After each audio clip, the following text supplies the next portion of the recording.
This episode was reviewed and approved by the Ghost Bear Watch. FTL is recorded with a Ghost Bear and Rasselhog cast in the interest of cohesion, education, and entertainment. This episode is sponsored by Only Clans. We had a pretty large bang associated with the caution and warning now. Okay, as we have an apparent serious oxygen leak. 4, 3, 2, 1. Houston, we've had a problem. He's in a roll and he can't stop it. Performing an evasive maneuver. Okay, Houston, we've had a problem here.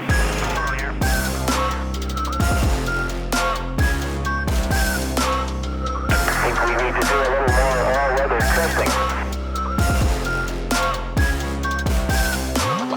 Welcome to space.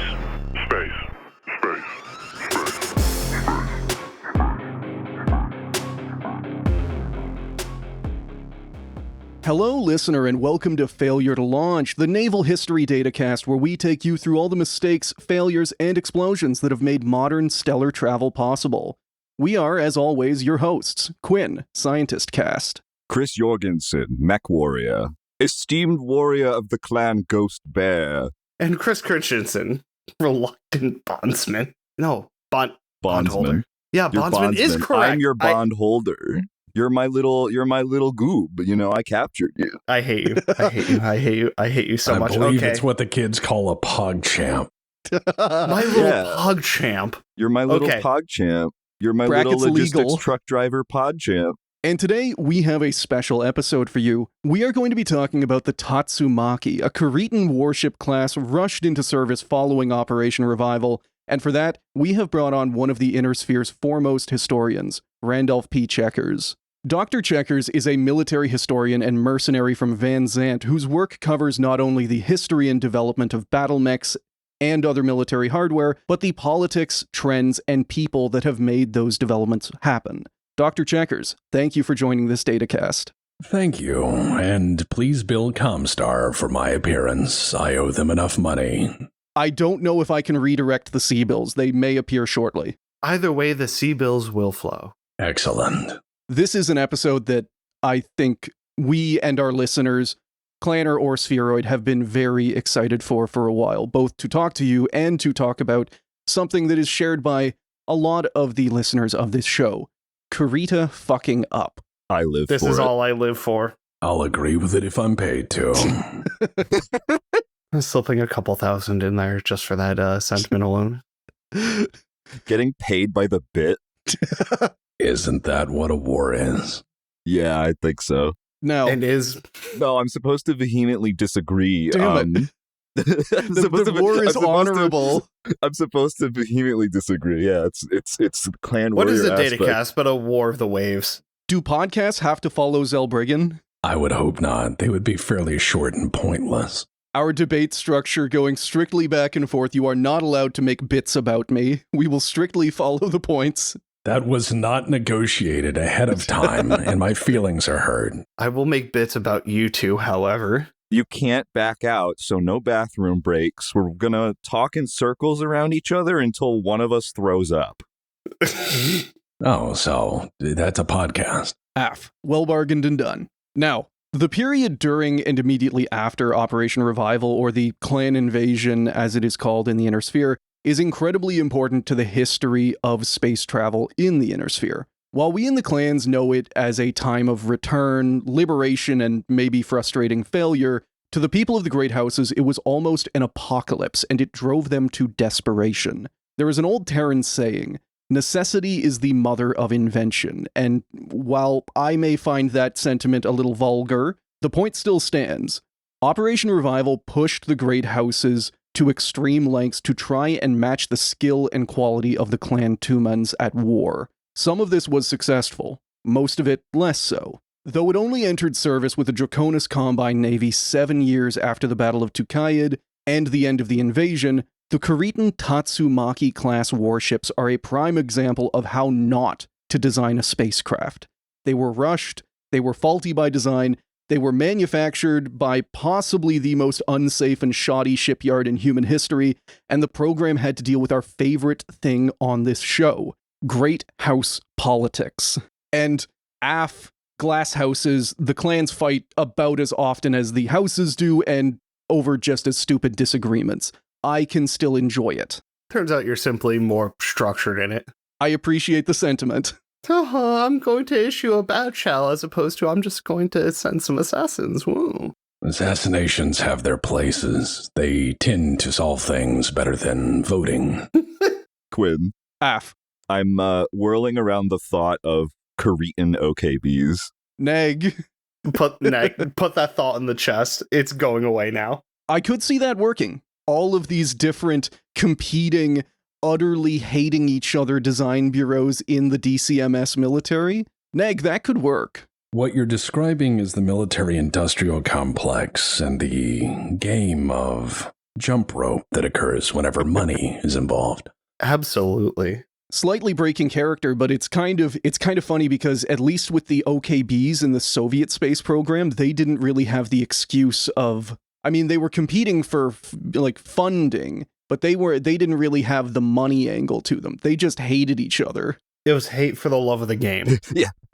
Just fucking up your projects on purpose because you just hate each other and want each other to fail. So much. It's like you guys in Clan Jaguar, right? Do not speak to me of Clan Smoke Jaguar. That's something we can agree on. PogChamp, cease your prattling. You're not my bondholder. You're not my dad. I think I mentioned to you guys that my character has driven a mech once, but it was a chameleon at a state fair on Leif Erikson Day. And you paid? Yes, 50 C-bills to fire the laser one time, the small one. What a beautiful life. That's a bargain. Oh, look at you. You popped a balloon. How cute. Yeah. You want a stuffed monkey. You want a stuffed Surratt. I love you for that. My actual Surratt Paisley killed it. Tore its head off. Is my Surratt here? Yes, my Surratt is here. Maybe she will come visit. You really are a test down. Now, before we get into all of that, though, we are going to be talking to Dr. Checkers about the situation in the Inner Sphere prior to the clan invasion. For our listeners among the clans, consider this a primer on how they saw Operation Revival, how they saw the invasion at the time. And for our Spheroid listeners, it may still be educational because it may have been before your time. Translation, I'm old, I get it. Another interpretation, maybe you were poured out of a canister 3 days ago. Middle age for a clannery. I am trying to get this show into the Sibco Spotify rotation. Out of character, if Spotify still exists in the 31st century, we have failed. Every other company still exists in Battletech. What is it, Spotify brought to you by Comstar? What is General Electric? General Motors or whatever, right? Like the unions will not let General Motors die. Puppeting its corpse. Like, me and my General Motors crab, I am the one client left. Welcome to Detroit, home of the crab. Everything becomes crab, including a city. Yeah. As long as the factories in Mississauga still contribute parts, I'm happy. Yeah. Oh, the stabbing capital of Canada. Well mentioned. It's nice to be known for something. I'm just thinking about the General Motors companies like well, no, they don't even have to change their icon. They can just become General Motives.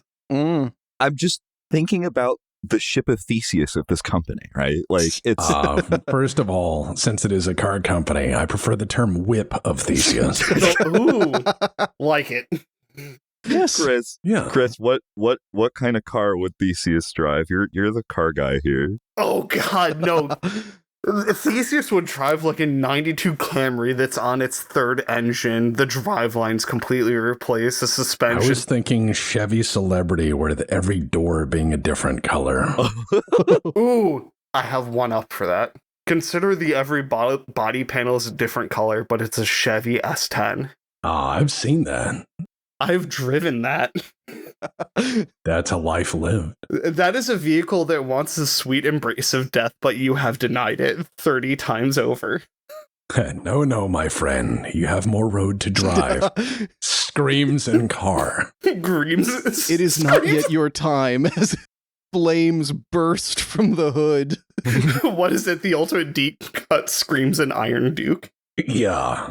Now, long story short, we in the clans do not have the best idea of what was going through the heads of the Great House leadership when Operation Revival started and the clans returned to the Inner Sphere. And to better explain that, we have some questions for Dr. Checkers. So, first off, the Fourth Succession War ended in 3030. What the Inner Sphere calls the clan invasion began in 3049. Before the return of the clans, what was the situation in the sphere? What direction was it headed, be it political, scientific, military, societal, etc.? All right. Buckle your fuckles, kids. Here's an education. Oh, neg.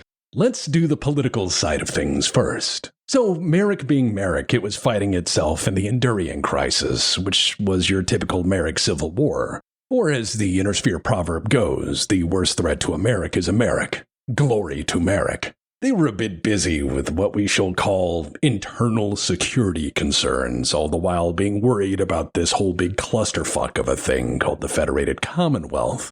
And the big-ass threat that it potentially was, as it was essentially the snootiness and self-appointed righteousness of House Davion, and the batshit incompetence of House Steiner, all wrapped into one big flag. All at the same time, the Capellans were on the ropes from a double blow, the first being the Fourth Succession War and the combined Endurian-Canopian invasion. Know that it's typical that any time anything kicks off in the Inner Sphere, you take a slice out of the Capellan Confederation as a consolation prize. This just happens. The CCAF, of course, does what it does best, which is standing its ground and typically being murdered, all the while screaming, "I didn't hear no bell." And then we have to talk about the goddamn madness that is the formation of the largest state since the collapse of the Star League, the Federated Commonwealth, which was naturally making everyone as nervous as a cat in a rocking chair factory. In addition, you have the Kuritan state in an absolute panic, as once they had two rivals who couldn't coordinate with each other on two borders, now they had a single asshole on their border who has, from the get-go, been belligerent and far worse.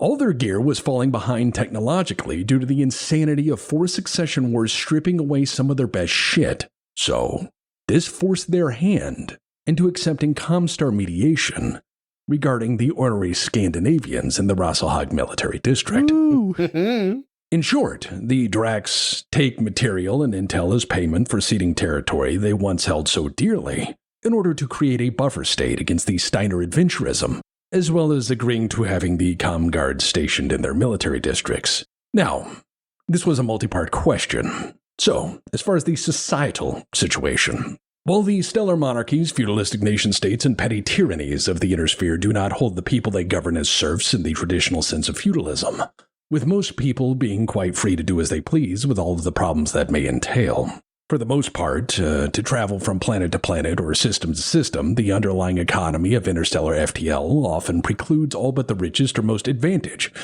from even considering doing so. So yes, the status of society is semi-feudal at this point, as the people of most of the polities are not tied to the land that is owned by the feudal lords that rule the sphere. But they might as well be, given that the costs associated with free travel are so high, and the powers that exist are so entrenched in their control that affecting any sort of lasting change is, well, a pipe dream, to be honest. This has been the case for hundreds of years.